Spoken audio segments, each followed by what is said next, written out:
வணக்கம் அனுகிரகம் தமிழ் சேனல் நேயர்களே, நான் உங்கள் அன்பான சயின்டிபிக் வேதிக் அஸ்ட்ராலஜர் அஸ்ட்ரோ அருண்ஜி பேசுகிறேன்.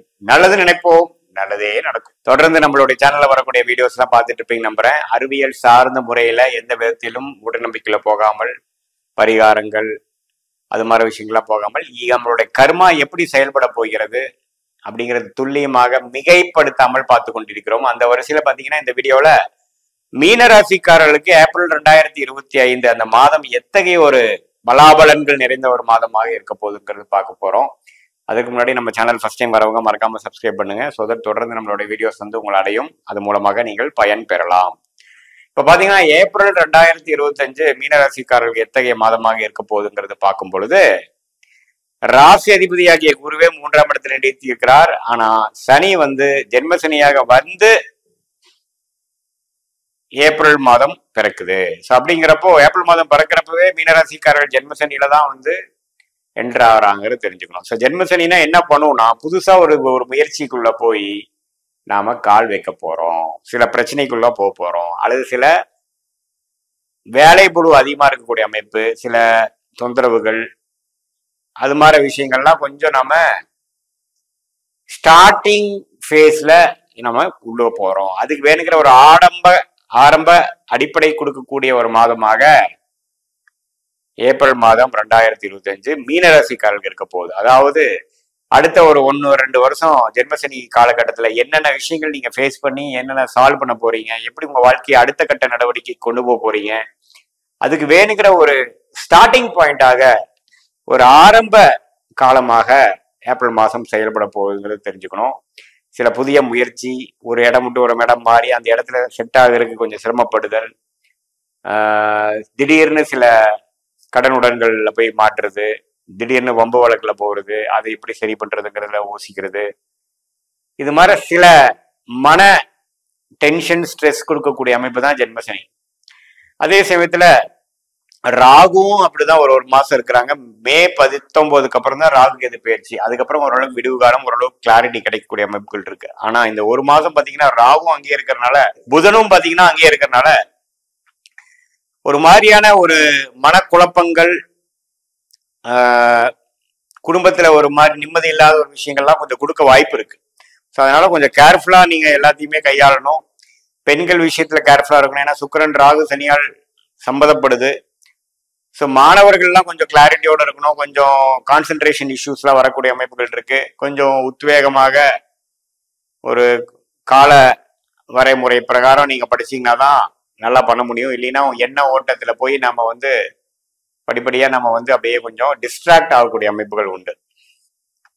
ஸோ அதனால மீனராசிக்காரர்கள் நம்ம கவனமா இருக்கக்கூடிய ஒரு மாதம்.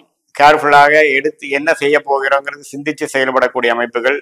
வீரத்தை காட்டிலும் விவேகமே முக்கியம் என்று தெரிந்து கொள்ள வேண்டிய ஒரு மாதமாக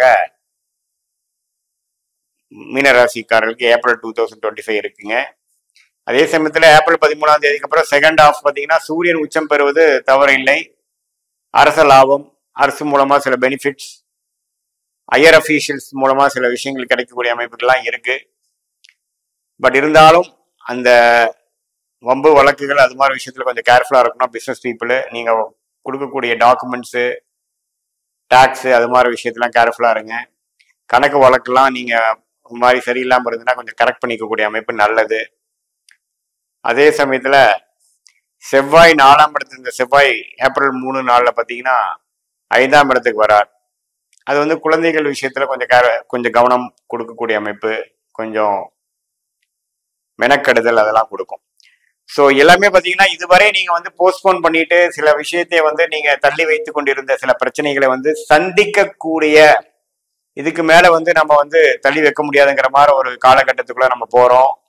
குறிப்பா மீனராசி நடுத்தர வயதினர், ஒரு 40, 45, 50 வயசுல பிசினஸ்ல இருக்கிறவங்க, ஒரு ஃபினான்ஷியல் விஷயத்துல இருக்கிறவங்க, ஒரு வேலையில இருக்கிறவங்க எல்லாம் பாத்தீங்கன்னா ஒரு டாப் மிடில் லெவல்ல இருக்கிறவங்களுக்கு சில இம்பார்ட்டன்டான சில டெசிஷன், சில சேலஞ்சஸ் நம்ம மீட் பண்ணக்கூடிய அமைப்புகள், நேருக்கு நேராக நம்ம வந்து ஃபேஸ் பண்ணக்கூடிய அமைப்புகள், அது கடன் பிரச்சனையா இருந்தாலும் சரி, வம்பு வழக்கெல்லாம் இருந்தாலும் சரி, ஒரு டஃப்பான ஒரு அசைன்மெண்ட்டா இருந்தாலும் சரி, எல்லாத்தையும் நம்ம கொஞ்சம் ஃபேஸ் பண்ணக்கூடிய அமைப்புகள் வரக்கூடிய ஒரு ஆரம்ப கட்ட ஒரு மாதமாக இருக்கு. பட் இருந்தாலும் இது மூலமாக நீங்க பிற்காலத்துல இன்னுமே பலமடைந்து எக்ஸ்பீரியன்ஸ் கெயின் பண்ணி ஜெயிப்பீங்கிறது அது வேற விஷயம்.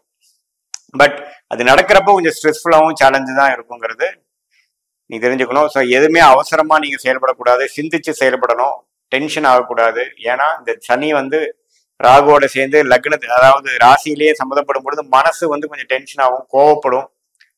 நிதானத்தை காக்கலினா சில சிக்கல்கள் வரக்கூடிய வாய்ப்புகள் உண்டு. ஸோ பொதுவாக நம்ம கேர்ஃபுல்லா இருக்கக்கூடிய அமைப்பு சுக்கிரன் புதனும் இருக்கிறனால கொஞ்சம் எண்ணங்கள் புத்தி வந்து கொஞ்சம் ஷார்ப்பா இல்லாம போயிடும். ஒரு திடீர்னு இந்த மாசம் நீங்க ஒரு டெசிஷன் எடுக்கிறீங்கன்னா 100க்கு 200 தடவை ஹோஸ்ட் பண்ணணும். திடீர்னு ஏதோ ஒரு விஷயத்தை இப்போ முடிவெடுத்து பண்றது கொஞ்சம் தாமதப்படுத்தணும், அல்லது நெக்ஸ்ட் மந்த்துக்கு நீங்க போஸ்ட்போன் பண்ணணும்.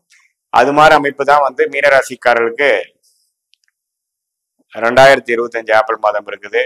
அதே சமயத்துல மேரேஜ் அது மாதிரி விஷயத்துல கொஞ்சம் கேர்ஃபுல்லா பண்ணணும். நாம தேர்ந்தெடுத்த பார்ட்னர் வந்து உண்மையிலேயே நமக்கு ஏத்தவராங்கிறது கொஞ்சம் கேர்ஃபுல்லா வெரிஃபை பண்ணி தான் பண்ணணும். இந்த நேரத்துல வந்து நம்மளுடைய பேட் கர்மா செயல்படுவதனால தவறுதலா நம்ம டெசிஷன் எடுக்கக்கூடிய வாய்ப்புகள் அதிகம். அதனால எல்லாமே கொஞ்சம் விவேகமாக செயல்பட வேணுங்கிறது கேட்டுக்கொள்ளப்படுகிறது. இது பொதுவான பலனையை தவிர உங்களுடைய ஜென்ம ஜாதகத்துல உங்க லக்னம் என்ன, எந்த தசாபுத்தியில் போய் கொண்டிருக்கிறது, உங்களுடைய 9 கிரகமும் உங்க ஜாதகத்துல எத்தகைய தன்மையில இருக்கிறாங்க, இப்ப தசநாதன் புக்திநாதன்லாம் எத்தகைய ஒரு தன்மையில இருக்குது, தசநாதன் கோச்சாரத்துல இப்ப நான் சொன்ன கோச்சாரத்துல எத்தகைய ஒரு தாக்கம் மீனராசி கொடுக்குறாங்கலாம் பார்த்து உன்னுமே துல்லியமான பலன்கள் ஷார்ட் டேர்ம் லாங் டேர்ம்ல எப்படி இருக்கு, எப்போ பிரச்சனை விட்டு வெளியில் வருவீங்க, எப்போ வந்து வாழ்க்கை ஒரு மாற்றத்தை கொடுக்கக்கூடிய அமைப்பு வருது, எல்லா கேள்விகளுக்கும் துல்லியமான ஆன்சர் வந்து இந்திய வேத ஜோதிடத்துல கண்டிப்பா சயின்டிபிக் முறையில எந்த ஒரு மூட நம்பிக்கையிலும் போகாமல் கண்டிப்பாக பார்க்க முடியுங்கிறது நீங்க தெரிஞ்சுக்கலாம். இது பொதுவான பலன்கள்ங்கிறது நீங்க அறிஞ்சுக்கணும். மீண்டும் மற்றொரு காணொலியில் சந்திப்போம். நன்றி, வணக்கம்.